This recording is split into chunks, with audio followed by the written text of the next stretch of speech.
This is the 15th talk in this collection, and it's entitled Living in the World.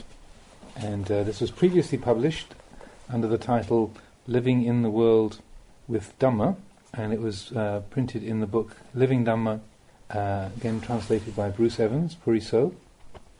And this was a talk, an informal talk given after an invitation to receive alms food at a layperson's house in Ubon, the district capital, which is close to Wat Nong Bapong.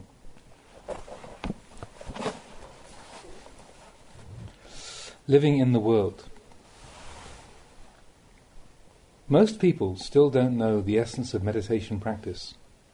They think that walking meditation, sitting meditation, and listening to Dhamma talks are the practice. These are only the outer forms of practice. The real practice takes place when the mind encounters a sense object. That's the place to practice, where sense contact occurs. When people say things we don't like, there's resentment. If they say things we like, we experience pleasure. Now, this is the place to practice. How are we going to practice with these things? This is the crucial point. If we just run around chasing after happiness and running away from suffering all the time, we can practice until the day we die and never see the Dhamma. This is useless. When pleasure and pain arise, how are we going to use the Dhamma to be free of them? This is the point of practice. Usually when people encounter something disagreeable, they don't open up to it.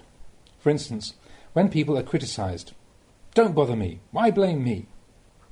This is someone who's closed himself off. Right there is the place to practice.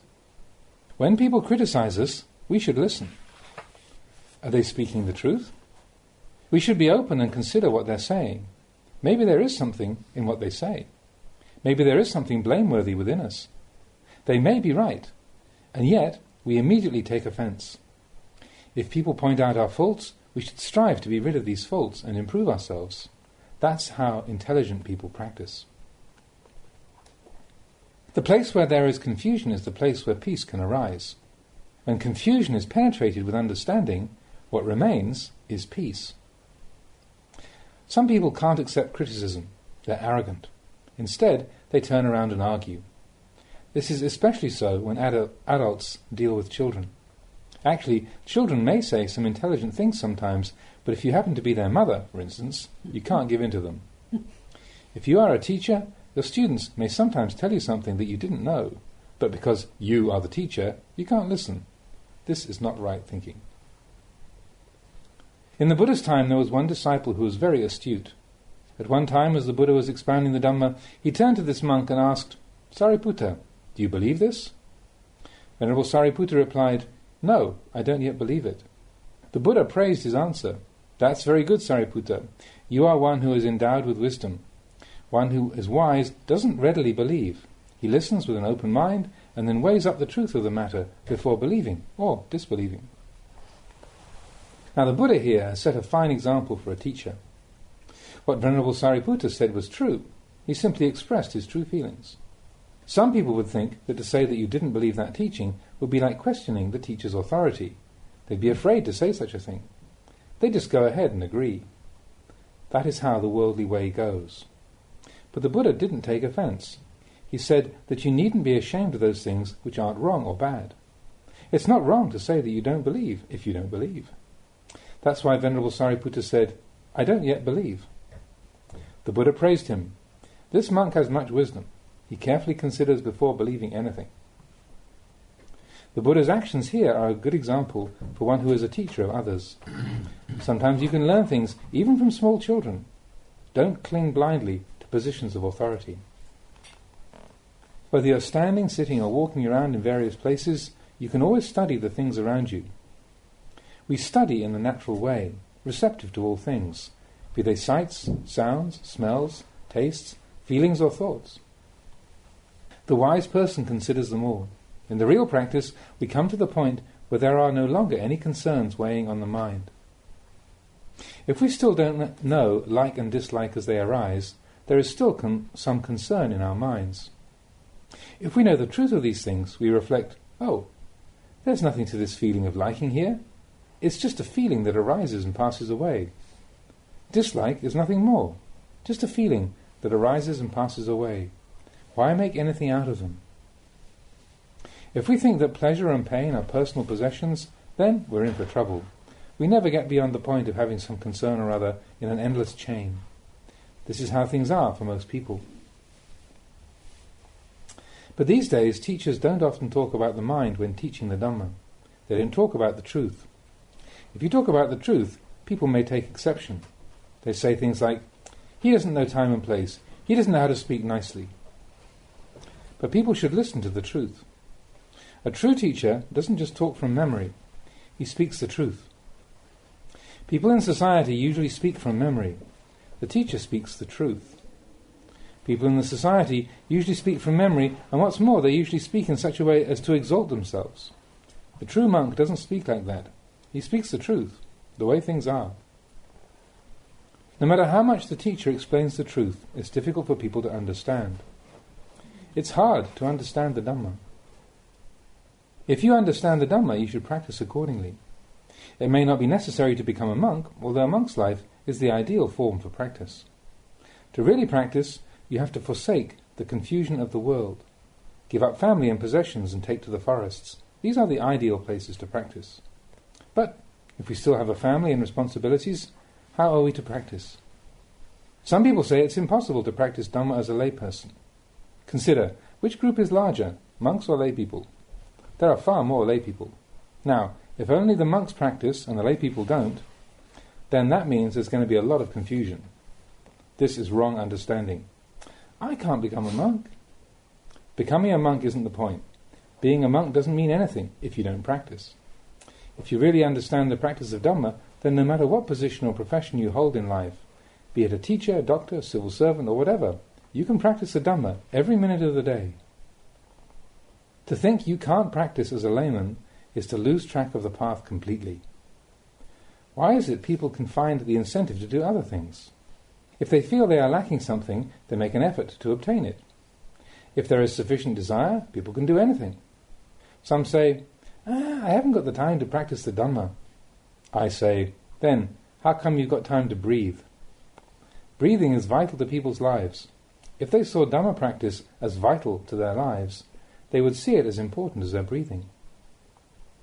The practice of Dhamma isn't something that you have to go running around for or exhaust yourself over. Just look at the feelings which arise in your mind. When the eye sees form, ear hears sounds, nose smells odours, and so on, they all come to this one mind, the one who knows. Now, when the mind perceives these things, what happens? If we like that object, we experience pleasure. If we dislike it, we experience displeasure. That's all there is to it.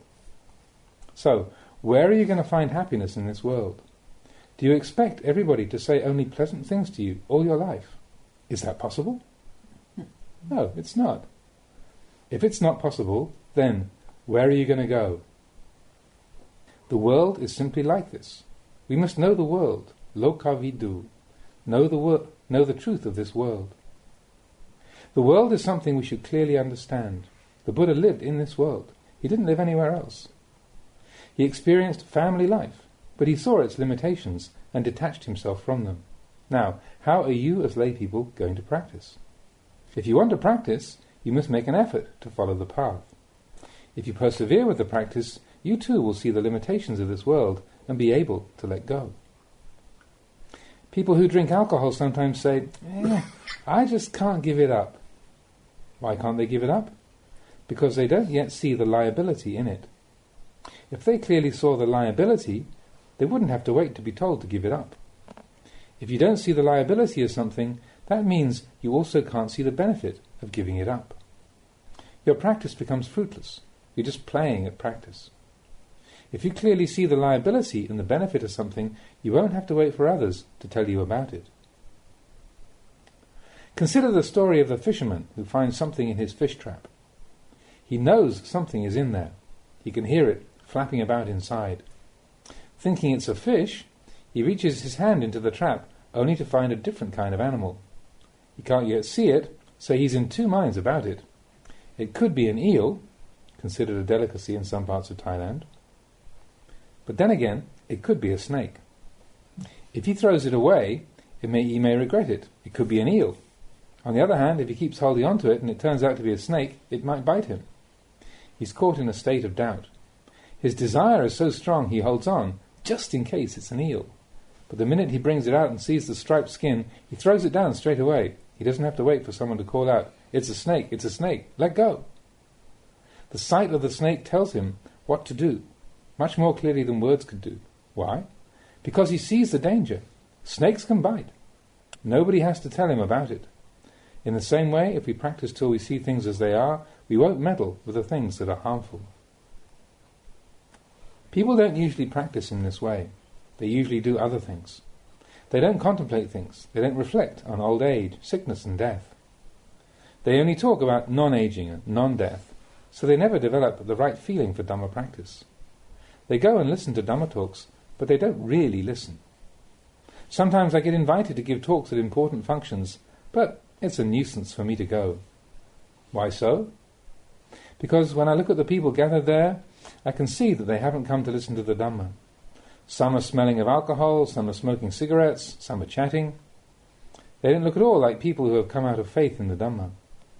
Giving talks at such places is of little fruit. People who are sunk in heedlessness tend to think things like, when's he ever going to stop talking? Can't do this, can't do that. Their minds just wander all over the place. Sometimes they even invite me to give a talk just for the sake of formality. Please give us just a small Dhamma talk, Venerable Sir. They don't want me to talk too much. It might annoy them. As soon as I hear people say this, I know what they're about. These people don't like listening to Dhamma. It annoys them. If I give just a small talk, they won't understand. If you take only a little food, is it enough? Of course not.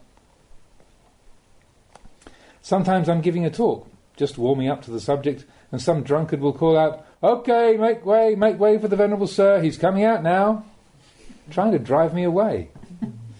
If I meet this kind of person, I get a lot of food for reflection. I get an insight into human nature. It's like a person having a bottle full of water and then asking for more. There's nowhere to put it. It isn't worth the time and energy to teach them, because their minds are already full.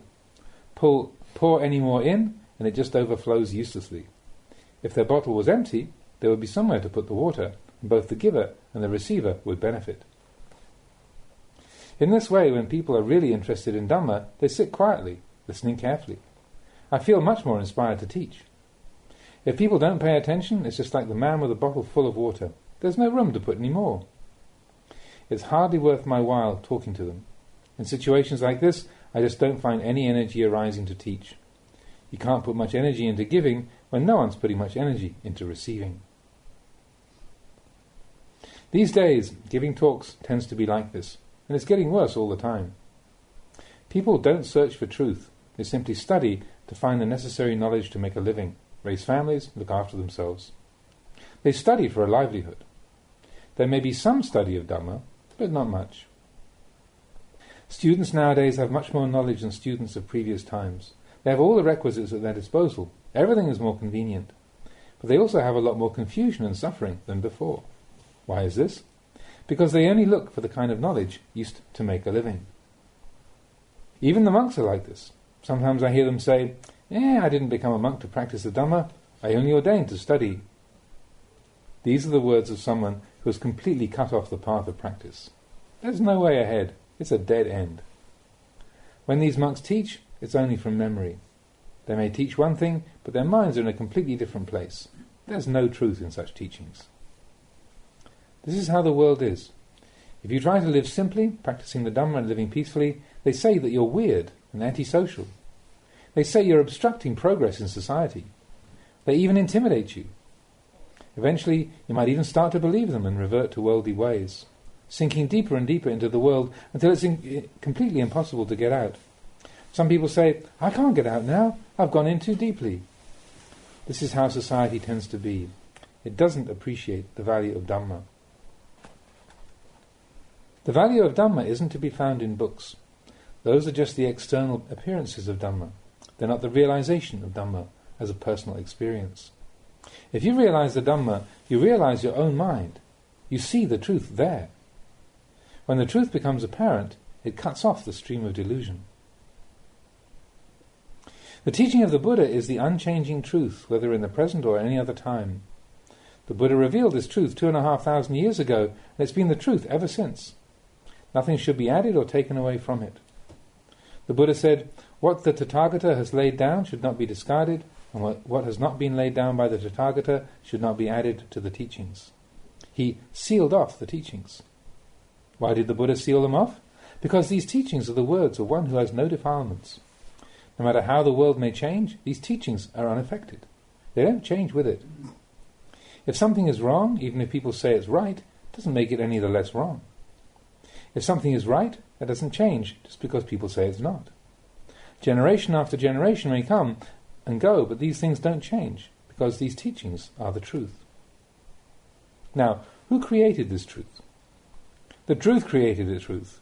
Did the Buddha create it? No, he didn't. The Buddha only discovered the truth, the way things are, and then he set out to declare it. The truth is constantly true, whether a Buddha arises in the world or not. The Buddha only owns the Dhamma in this sense. He didn't actually create it. It's been here all the time. No one had previously searched for and found the deathless when he taught it as the Dhamma. But the Buddha didn't invent it. It was already there. At some point in time, the truth is illuminated and the practice of Dhamma flourishes. As time goes on and generations pass away, the practice degenerates until the teaching fades away completely. After a time, the teaching is refounded and flourishes once more. As time goes on, the adherents of the Dhamma multiply. Prosperity sets in, and once more the teaching begins to follow the darkness of the world. And so, once more, it degenerates until such a time as it can no longer hold ground. Confusion reigns once more. Then it's time to re-establish the truth. In fact, the truth doesn't go anywhere. When Buddhas pass away, the Dhamma doesn't disappear with them. The world revolves like this. It's something like a mango tree. The tree matures, blossoms and fruits appear and grow to ripeness. They become rotten and the seed goes back into the ground to become a new mango tree. The cycle starts once more. Eventually there are more ripe fruits which proceed to fall, rot, sink into the ground as seeds and grow once more into trees. This is how the world is. It doesn't go very far. It just revolves around the same old things. Our lives these days are the same. Today we're simply doing the same old things we've always done. People think too much. There are so many things to get interested in, but none of them leads to completion. There are the sciences like mathematics, physics, psychology and so on. You can delve into any of these, but you can only finalize things with the truth. Suppose there was a cart being pulled by an ox. As long as the ox pulls the cart, the tracks will follow. The wheels are round, yet the tracks are long. The tracks are long, yet the wheels are merely circles. Just looking at a stationary cart, you can't see anything long about it. But once the ox starts moving, you see the tracks stretching out behind you. As long as the ox pulls, the wheels keep on turning. But there comes a day when the ox tires and throws off its harness. The ox walks off and leaves the empty cart sitting there. The wheels no longer turn. In time, the cart falls apart, its components go back into the four elements, earth, water, wind and fire. Searching for peace within the world, the cartwheel tracks stretch out endlessly behind you. As long as you follow the world, there is no stopping, no rest. If you simply stop following it, the cart comes to a rest. The wheels no longer turn. Following the world turns the wheel ceaselessly. Creating bad karma is like this. As long as you follow the old ways, there's no stopping. If you stop, there is stopping. This is how we practice the Dhamma. Day 1.